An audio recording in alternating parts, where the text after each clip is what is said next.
छोटी सी जादूगरनी। एक छोटे से गांव में एक छोटी सी लड़की रहती थी, लेकिन उसके अंदर एक अलग सी जादू थी। एक दिन जंगल में से एक छोटी सी बिल्ली रुखसर के घर आई। बिल्ली का नाम था मिट्टी और वो रुखसर की दोस्त बन गई।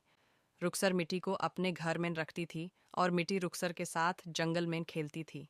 एक दिन रुखसर ने मिट्टी से कहा, मिट्टी, मैं तुम्हें एक जादू दिखाऊंगी। रुखसर ने अपने हाथ में एक छोटी सी स्टिक ली और मिट्टी से कहा, मिट्टी, तुम्हें ये स्टिक देखनी है।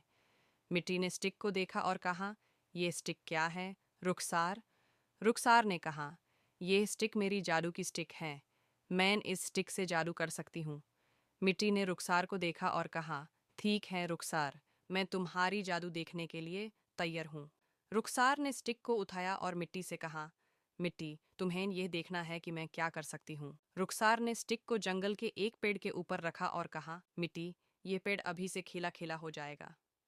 मिट्टी ने पेड़ को देखा और कहा, ये पेड़ खिला खिला हो गया है रुखसार।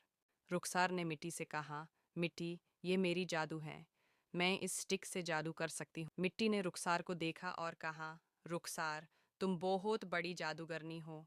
रुखसार ने मिट्टी से कहा, मिट्टी, मैं तुम्हें और भी जादू दिखाऊंगी। अंत में रुखसर और मिट्टी ने जंगल से वापस अपने घर आए और रुखसर ने मिट्टी से कहा, मिट्टी, मैं तुम्हें और भी जादू दिखाऊंगी।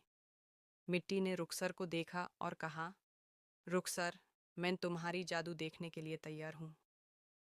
यह थी रुखसर की कहानी, जो एक छोटी सी लड़की थी, लेकिन उसके अंदर एक अलग सी जादू थी। रुखसर ने मिट्टी के साथ जंगल में कई तरह के जादू किए और मिट्टी ने रुखसर की जादू देखी।